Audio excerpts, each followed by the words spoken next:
সেদিন পূর্ণিমার রাত ছিল। ঘর থেকে বের হতে হয় আমাকে। আমার দাদির খুব অসুখ হয়েছিল। উনি একজন শ্বাসকষ্টের রোগী।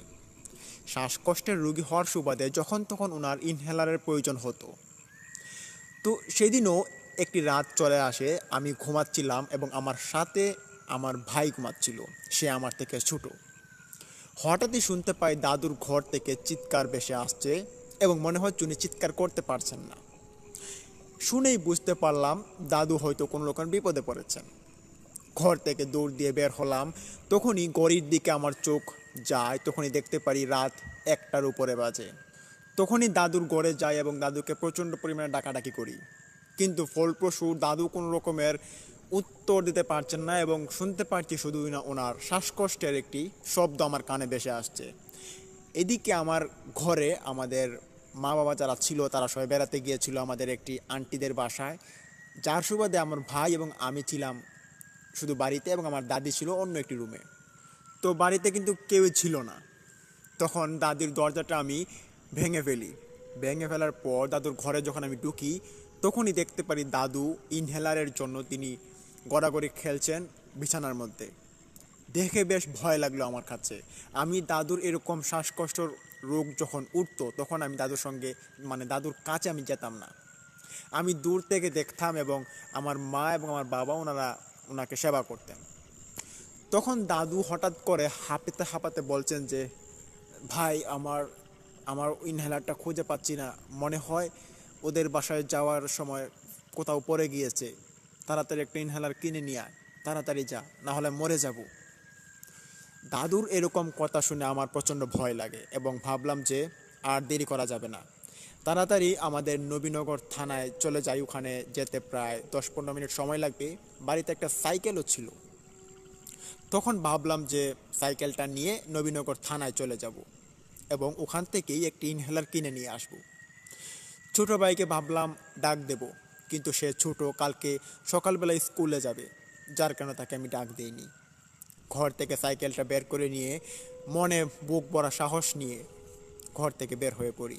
ঘর থেকে বের হয়ে গিয়েছি ভালো কথা, কিন্তু তখনই আমার মনে পড়ে আমাদের নবীনগর থানার আগের একটি কবরস্থানের কথা। এই কবরস্থানের মধ্যে আগেকার মানুষের কাছ থেকে শুনতাম এবং আমার দাদুর কাছ থেকেও শুনতাম, এই কবরের আশপাশে নাকি অনেক ভয়ঙ্কর ভয়ঙ্কর কাণ্ডকলাপ ঘটে থাকে। যেই ভয়ঙ্কর কাণ্ডকলাপগুলোর কারণে অনেক মানুষের মৃত্যুও হয়েছে এটা শোনা যায়। তবে এখন এটা অনেকটা কমে গেলেও এটার প্রলোভন এখনও রয়েছিল। তো আমার এই কথাটা মনে পড়ে, কিন্তু এদিকে আমার দাদির অবস্থা একবার নাজেহাল হয়ে যাচ্ছে। তখন আর এই বিষয়টা আমার মাথায় নেইনি। ভাবলাম কিছু হবে না, সাইকেল দিয়ে জুড়ে চলে যাবো এবং চলে আসবো। তো যেই বাবা সেই কাজ, আমি ঘর থেকে সাইকেলটা নিয়ে দৌড় দিয়ে বের হয়ে যাই এবং খুব জোরে জোরে সাইকেল চালাচ্ছিলাম। এক পর্যায়ে কবরস্থানের পাশে আমি চলে যাই। হঠাৎই মনে হলো একটি আচমকা বাতাস আমার সাইকেলকে ঘিরে চলে গিয়েছে। ঘূর্ণিঝড়ের মতো খানিকটা লাগলো আমার কাছে। সাইকেলটা তখনই ওখানে ব্রেক করি এবং ব্রেক করে 1 মিনিটের মতো ওখানে দাঁড়াই। বুঝতে পারি পুরো শরীরটা আমার ঝিমঝিম করে উঠছে এবং কীরকম একটি খারাপ অস্বস্তি অনুভব করতে পারছি আমি। মনে হচ্ছে একটি আগুনের লুক্কা আমার আশপাশ দিয়ে ঘুরে চলে গিয়েছে। খুব গরম লাগছিল তখন, যেহেতু তখন শীতকাল ছিল। তো শীতকালের মধ্যে এরকম গরম কিন্তু সচরাচর লাগে না শরীরে। অনেকটা ভয় পাই তখন এবং সাইকেলটা আবারও চালানো শুরু করি। হঠাৎই দেখতে পারি রাস্তার মাঝখানে একটি লাশ পড়ে আছে। তখনই আমার সাইকেলটা ওই লাশের উপরে উঠে পড়ে। আচমকা দেখতে পেরেই আমি সাইকেলটা হাত থেকে ফেলে দিই এবং ওখানে আমি মাটিতে পড়ে যাই। মাটিতে পড়ে হাতে একটু ব্যথা পাই এবং কনিতে একটু ছাল চলে গিয়েছিল। তো উঠলাম, ওঠার পর দেখতে পারি পাশে একটি পুকুর আছে। ওই পুকুরে দৌড় দিয়ে চলে গেলাম এবং ভাবলাম হাত মুখটি ধুয়ে নেই। তখন হাত মুখ ধুয়ে যখনই আবার উঠি, তখনই দেখতে পারি আমার সাইকেলের মধ্যে কেউ একজন বসে আছে। তার পরনে সাদা কাপড় ছিল এবং চুলগুলো ছিল বেশ লম্বা লম্বা, মনে হচ্ছে সাইকেলের পাশ দিয়ে মাটিতে চুই চুই ভাব হচ্ছে। এতটা ভয়ঙ্কর একটি জিনিস আমি আমার জীবনে প্রথম দেখেছি, তাও আবার আমার সাইকেলে। তখন ভাবলাম হয়তো কোনো মানুষ এখানে এসেছে এবং এটা ভেবে তাকে আমি ভুলক্রমে ডাক দিয়ে ফেলি, এ ভাই, আমার সাইকেলটা কে নিচ্ছ, দাঁড়াও। কিন্তু ওই লোকটা কোনো রকমের উত্তর দিল না। সে আমার সাইকেলে চুপটি করে বসে আছে এবং কোনো রকমের নাড়া শব্দও করছে না এবং কোনো রকমের উত্তরও দিচ্ছে না। তখনই এক পাশ দিয়ে আমি হাঁটা শুরু করি তার দিকে যাওয়ার জন্য এবং পাশেই খানিকটা গিয়ে দেখতে পারি তার মুখের আবরণটা খুব বিশ্রীভাবে ভয়ঙ্কর দেখাচ্ছে এবং তার শরীর থেকে টপ টপ করে রক্তের ফোঁটা পড়ছে। দেখতে পেরে গাটা শিউরে উঠলো আমার এবং ওখান থেকে কয়েক কদম পিছিয়ে চলে আসি। ভাবলাম বাড়ি চলে যাব। এই ভয়ের প্রভাবে আমার সারা শরীরটা একটা ঘাম শুরু করে দিয়েছে। হঠাৎই দেখতে পারি আমার পিছন দিকে কেউ একজন ডেকে উঠল, রাহাত, রাহাত, দাঁড়াও, এদিকে আসো। ডাকটা বেশ পরিচিত মনে হলো আমার কাছে। এটা আমার দাদুর কণ্ঠের ডাক ছিল। তখনই মাথায় একটি সেন্স আসে, ভাবলাম দাদু তো ঘরে কাতরাচ্ছে, তাহলে দাদু এখানে কেন আসবে এবং কীভাবেই বা দাদু এখানে আসবে। তখন মনকে কিছু বলতে পারলাম না এবং মনে মনে ভাবলাম হয়তো দাদু এখানে এসেছে এবং এই যুগের মধ্যে এরকম একটি ঘটনা ঘটবে এটা আমি কোনোদিন আশা করিনি। তখন ওই দিঘির পাড় দিয়ে আবার আমি যাওয়া শুরু করি এবং যতই ঢুকছি দিঘির ভিতরে যে জঙ্গলটার দিকে, ততই আমার দাদুর ডাকটা আমার কানে ভেসে আসছে স্পষ্টভাবে। হাঁটতে হাঁটতে অনেকটা গভীরে চলে যাই এবং গিয়ে দেখতে পারি ওই সাইকেলের মধ্যে একটি সাদা কাপড় পরিহিত একটি লোক, এটি লোক বলা যাবে না, এটি একটি অশরীরী আমার সাইকেলে বসে আছে।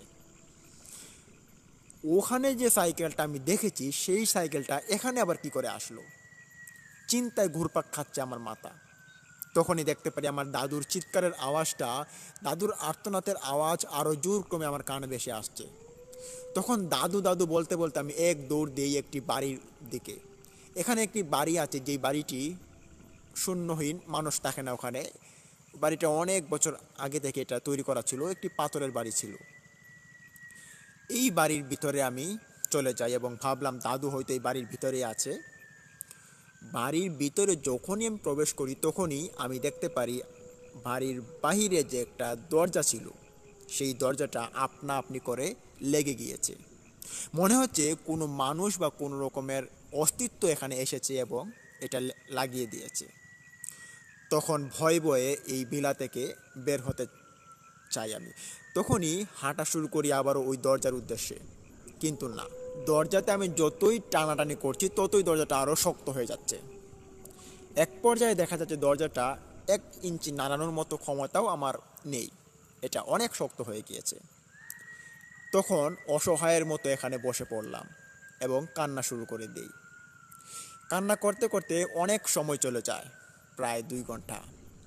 2 ঘন্টা চলে যাওয়ার পর হঠাৎই আমি দেখতে পাই একজন নাইট গার্ড চাচা ওই রাস্তার সামনে দিয়ে সাইকেল চালিয়ে জোর ক্রমে এখান দিয়ে চলে যাচ্ছে। তখন অনেক জোরে জোরে চিৎকার শুরু করে দিই এবং সাইকেলওয়ালা লোকটি দাঁড়ায়।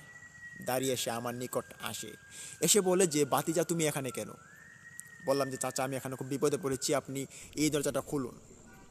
তখন চাচা হেসে বললেন যে, আরে বাতিজা, এটা তো খুব সামান্য একটি দরজা, দেখো আমি তো হাত দিয়ে খুলে ফেললাম, তুমি এটাও খুলতে পারলে না।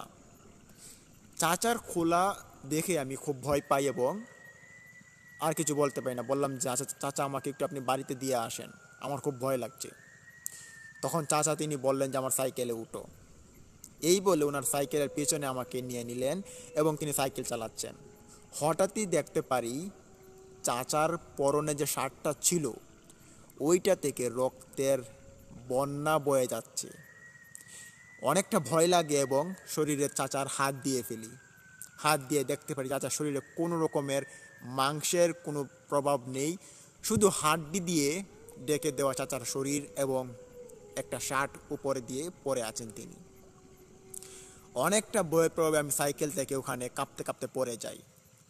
তখনই চাচা তার সাইকেলটা এখানে ফেলে রেখে সে আমার নিকট আস্তে আস্তে করে হাঁটা শুরু করে এবং যখনই আমার নিকট আসে আমি তখনই জ্ঞান হারিয়ে ফেলি। ফলপ্রসূতে আমি কিছুই দেখতে পাইনি এবং রাত্রিবেলা আমার সঙ্গে কী ঘটনা ঘটেছিল সেটাও আমি কিছু দেখতে পাইনি। পরদিন সকালবেলা দেখতে পারি চোখ খোলার পরেই অনেক মানুষের ভিড় হয়েছে আমার আশপাশে। তখন মানুষজন আমাকে জিজ্ঞেস করছে, রাত্রিবেলা তুমি এখানে পড়েছিলে কেন, আর তোমার শরীরে এত রক্তের দাগ কেন? তাদেরকে কোনো রকমের কথার উত্তর আমি দিতে পারিনি এবং তাদেরকে বললাম যে আমাকে বাড়িতে নিয়ে যাও, আমার খুব ভয় লাগছে, আমাকে বাঁচাও। শুধু এইরকম জপনা আমি জপতেছিলাম আমার মুখ দিয়ে, এবং তাদের সাহায্যে আমি বাড়িতে আসি। এই খবরটা শুনে আমার বাবা এবং আমার মা তারা দৌড়ে বাড়িতে আসেন এবং এসে দেখতে পারে আমার দাদু একবারে মর্মান্তিক অবস্থায়, এর সাথে আমিও। দুইজন রুগীকে নিয়ে তারা হাসপাতাল চলে যান এবং আমাকে এবং আমার দাদুকে চিকিৎসাধীন অবস্থায় প্রায় 10 দিন কি 12 দিন হাসপাতালে রাখা হয়। নবীনগর হাসপাতাল, যেটা সরকারি হাসপাতাল, ওখানে অনেক দিন থাকি। থাকার পর সুস্থ হই দাদু নাতি দুজন মিলে, তারপর বাড়িতে আসি।